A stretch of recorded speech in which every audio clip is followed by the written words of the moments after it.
తిరిగి BCN news కి స్వాగతం. నకిలీ పోలీసులుగా నటిస్తూ ఇద్దరు వ్యక్తులు ప్రేమ జంటల నుండి డబ్బులు వసూలు చేస్తున్నారు. వీరి వేధింపులు తాళలేక బాధితులు పోలీసులను ఆశ్రయించడంతో ఈ నకిలీ పోలీసులను అరెస్ట్ చేశారు. వీరిపై గతంలో పలు కేసులు కూడా ఉన్నాయి. ఈ ఘటన విశాఖలోని పెందుర్తిలో చోటు చేసుకుంది. పెందుర్తి పరిసర ప్రాంతాల్లో నకిలీ పోలీసులుగా నటిస్తూ ప్రేమ జంటల నుండి నగదు దోచుకుంటున్నారు.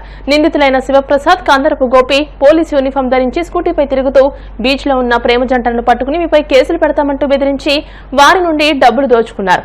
పెందుర్తి పోలీసులు వలపన్ని వీళ్లను పట్టుకున్నారు. నిందితులను పట్టుకునేటప్పుడు వారు పోలీస్ యూనిఫామ్ ధరించి ఉండడం విశేషం. ఏదైనా ఒక ఫిర్యాదు వస్తుందండి.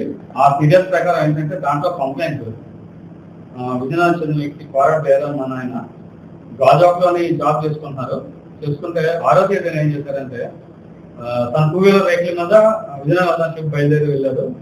వెళ్తుండగా అడవారం జంక్షన్ నుంచి సొంజం మధ్య వెళ్ళే దారిలో మధ్యలో కొంతమంది వ్యక్తులు ఏం చేశారంటే పోలీస్ అని చెప్పి వాళ్ళ వెహికల్ ఆపి మీ మీద కేసు పెడతాం, మీరు అంటే యాక్చువల్ వాళ్ళ రిలేటివే ఆమెతో పాటు వెళ్తున్నారు కాబట్టి మీ మీద కేసు పెడతాం, మీరు డబ్బులుగా ఇవ్వకపోతే అని చెప్పి బలవంతంగా ఏం చేస్తారంటే డబ్బులు లేవంటే వాళ్ళు తెలివిగా క్యూఆర్ కోడ్ స్కాన్ చేయించుకున్నారు.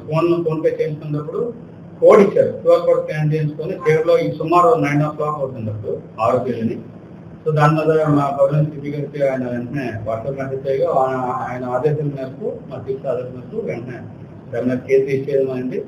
ఆ కేసు ఇచ్చేసిన తర్వాత కంప్లైంట్ తో మాట్లాడిన తర్వాత జరిగిన విధానం ఎక్కడైతే జరిగిందో ప్లేస్ స్థలం బట్టి ఇది ఇంతకుముందు చేసిన ఎంఓ క్రిమినల్స్ అయ్యిందని చెప్పి మేము మా DCP madam Mary Prashanth madam గారు, ఏసీపీ గారు సార్ ఆధ్వర్యంలోని పర్యవేక్షణలో అందరూ టీమ్స్ ఫామ్ చేస్తాం.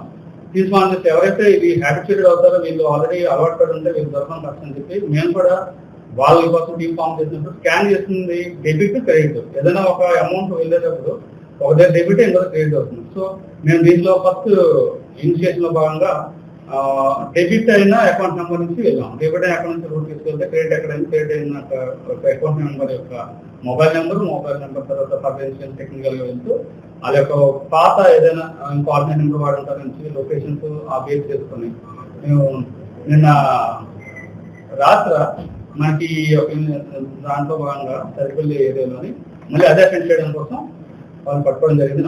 రాత్రి సుమారు 8 గంటల ప్రాంతంలోని. అయితే వాళ్ళని ఎంక్వైరీ చేసిన తెలిసిన నిజాలు ఏంటంటే వీళ్ళిద్దరూ కలిపి దాంట్లో మొదట అతని పేరు ఎక్కించడం, అతని పేరు ఎత్తపాక శివప్రసాద్. ఇతను ఆల్రెడీ ఏపీఎస్పీలో ఇంతకుముందు కాన్స్టేబుల్ వర్క్ చేస్తూ 2019లో రిమూవ్ చేయబడ్డాడు.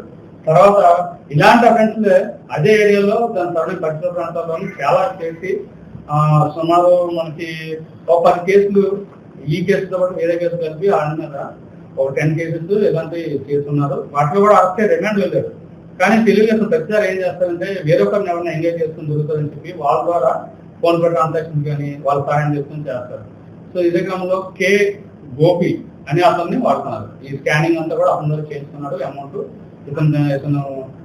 ఇతను తెలియకూడదు, పోలీసులకి గుర్తుపట్టకూడదు అనే ఉద్దేశంతో అది చేశారు. అయితే అతను పట్టుకొని ఇద్దరిని ఒకేసారి పట్టుకొని సో జూన్ 2 నుంచి 10వ తేదీ వరకు కూడా వీళ్ళు ఈ నేరాలు చేయడం జరిగింది. సో ఈ క్రమంలో ఫోన్ పేలు వాళ్ళ యొక్క ట్రాన్సాక్షన్స్ ఇన్ఫర్మేషన్ తీసుకునేసారు. ఏంటంటే సుమారు వీళ్ళు ఏం చేస్తారంటే వెహికల్ అక్కడికి వెళ్ళి ఆ ఏరియాలో చీకట్లో ఉంటూ ఎవరైతే ఇద్దరు లవర్స్ కానీ లేకపోతే వెళ్ళేటప్పుడు మేల్ అండ్ ఫీమేల్ వెళ్ళేటప్పుడు వాళ్ళని కొంచెంసేపు వాళ్ళు అబ్జర్వ్ చేసి వీళ్ళు లవర్స్ అని చెప్పి వాళ్ళని భయపించి పోలీసు అని చెప్పి డబ్బులు తీసుకోండి. ఈ క్రమంలో ఏమైందంటే సుమారు వాళ్ళ దగ్గర ఫోన్ పేలో అన్ని వెరిఫై చేయగా 20,000 రూపాయలు ఉంది.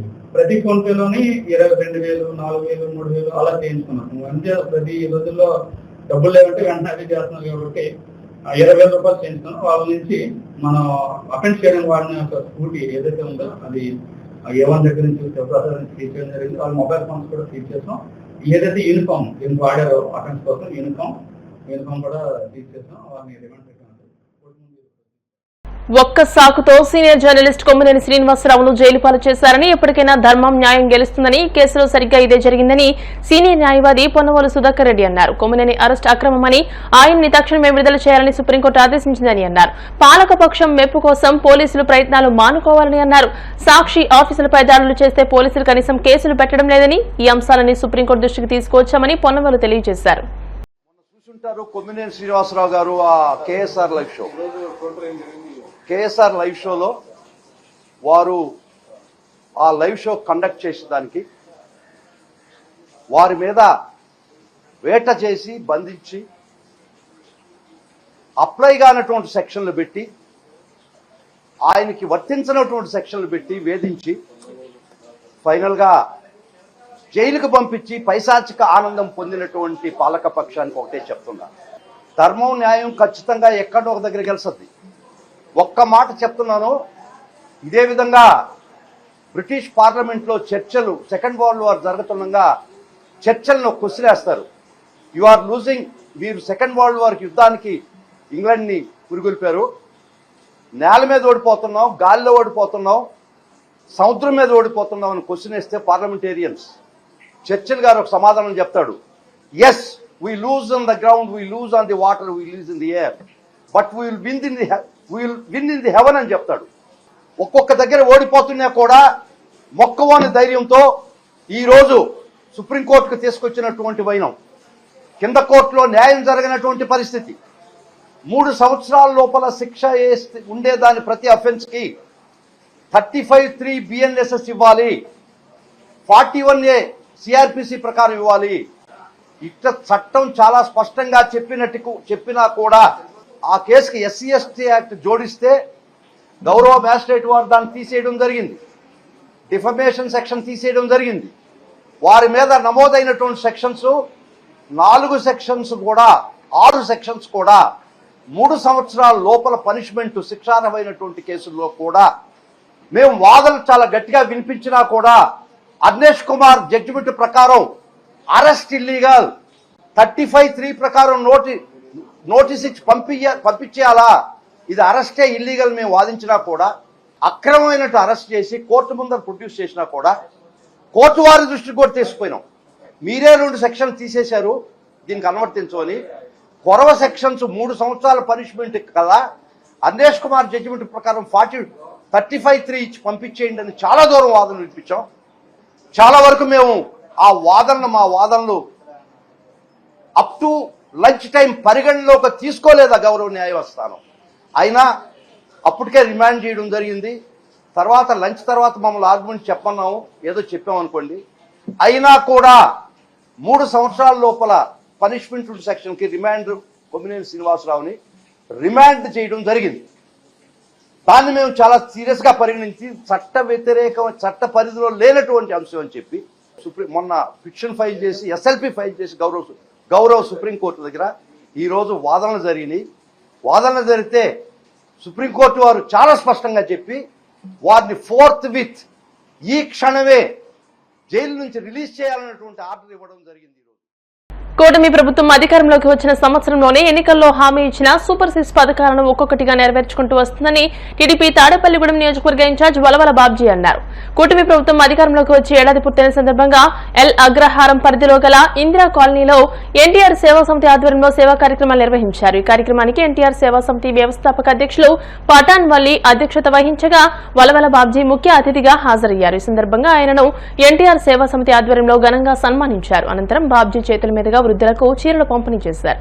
ముఖ్యంగా ఇక్కడ మరి పేద ప్రజలు నివసించే ప్రాంతం, ఈ ప్రాంతానికి అభివృద్ధి చేయవలసిన అవసరం ఉంది. 1,50,000 కోట్లు బిల్లులు అప్పు పెట్టేసి జగన్మోహన్ రెడ్డి వెళ్ళిపోవడం జరిగింది.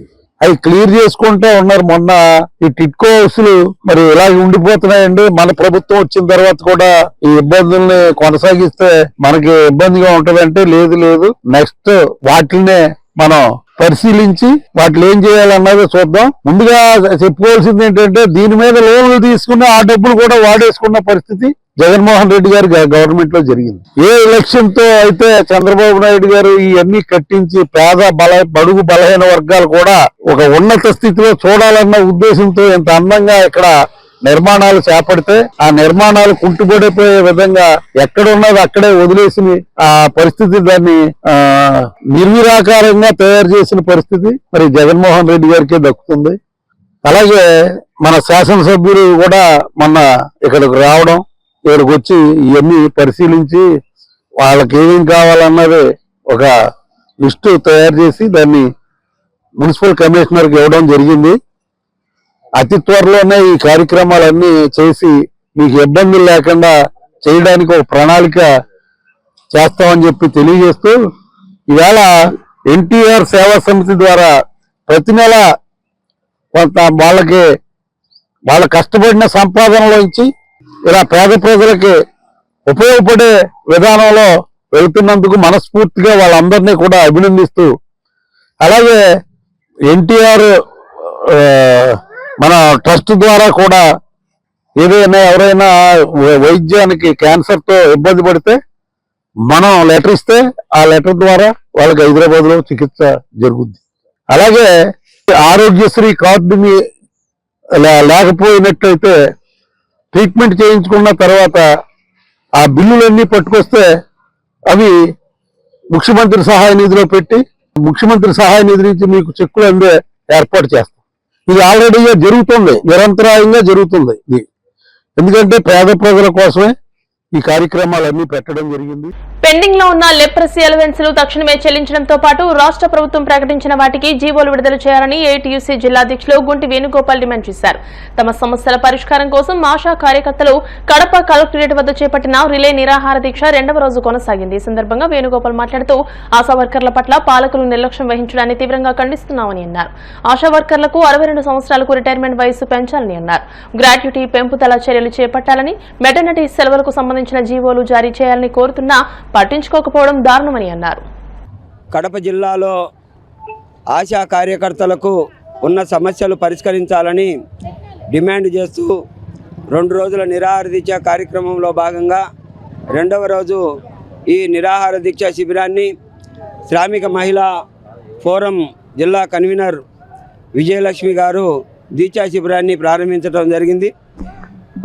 ఆశా కార్యకర్తలకు రాష్ట్ర ప్రభుత్వం ప్రకటించినటువంటి రిటైర్మెంట్ వయసు 62 సంవత్సరముల పెంపు, గ్రాడ్యుటీకి సంబంధించి 1,50,000 రూపాయలు ఇస్తున్నట్లు, ఒక కానుపుకు 180 రోజుల ప్రకారం 2 కానుపులకు మెటర్నిటీ సెలవులు వేతనంతో కూడిన మెటర్నిటీ సెలవులు ఇస్తున్నట్లు గత బడ్జెట్ సమావేశాల్లో ప్రకటించడం జరిగింది. ప్రకటించి 3 నెలలు పూర్తయినప్పటికీ కూడా ఇంతవరకు వాటికి జీవో జారీ చేయకపోవడం చాలా దుర్మార్గం. ఇప్పటికే జిల్లాలో ఏప్రిల్ మాసంలో కొంతమంది, మే నెలలో కొంతమంది రిటైర్మెంట్ అయ్యారు. రాష్ట్ర వ్యాప్తంగా కూడా చాలామంది రిటైర్మెంట్ అయినటువంటి పరిస్థితి. ఇవాళ 18 సంవత్సరాల పాటు పనిచేసి ప్రభుత్వం ఏమో గ్రాడ్యుటీ 1,50,000 రూపాయలు ఇస్తున్నట్లు ప్రకటించి, ఓ పక్కేమో 62 సంవత్సరాలకు రిటైర్మెంట్ వయసును పెంచుతూ ప్రకటించి కూడా నిరుపయోగంగా ఇవాళ జీవో రాలేదని చెప్పేసి అధికారులు నిర్ద్వందంగా ఆశా కార్యకర్తలను రిటైర్మెంట్ చేస్తూ ఉన్నారు. అందుకోసమనైతే జీవో ఇచ్చేంత వరకు ఆశా కార్యకర్తలను కొనసాగించాలని మేము డిమాండ్ చేస్తూ ఉన్నాం. వార్తలు ముగించే ముందు ముఖ్యాంశాలు మరోసారి. పేర్ని నాని సానుభూతి రాజకీయాలకు కాలం చెల్లిందన్న మంత్రి కొల్లు రవీంద్ర. తప్పు చేసిన వారిని చట్టం వదిలిపెట్టదని హెచ్చరిక.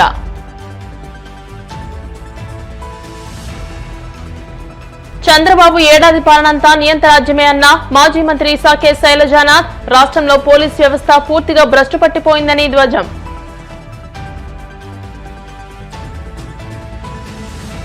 బాపట్ల కలెక్టరేట్లో బ్యాంకర్ల జిల్లా స్థాయి సమీక్షా సమావేశం. రుణాల పంపిణీలో ప్రభుత్వం నిర్దేశించిన లక్ష్యాలను అధికారులు 100% చేరుకోవాలని కలెక్టర్ సూచనలు.